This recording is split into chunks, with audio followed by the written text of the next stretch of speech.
Hey guys, and welcome back to this channel. In this video I'll be showing you guys what you can basically do if you want to like split your clips but you don't want it to snap together, you want to move it in a different area.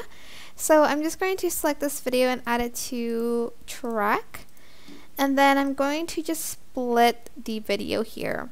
And if I move this, for instance here, it's going to like snap it in place because I have enabled the like snap button on.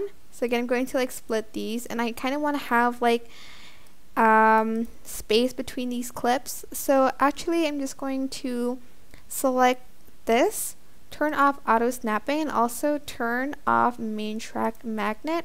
So if you like move it around, it won't snap to the first video, but if you do like enable them again, like this one, it's going to snap again. So turn these two off, and then it won't snap in place, as you can see. And that is basically it, really. I hope this tutorial was helpful for you guys. Don't forget to like, comment, share, and also subscribe to this channel if you haven't done that already. If you have any questions, just leave it in the comment section down below, and I'll try my best to answer them all for you guys. And if you found this video helpful, please click the thanks button above the description box down below. Thank you so much for watching. Bye!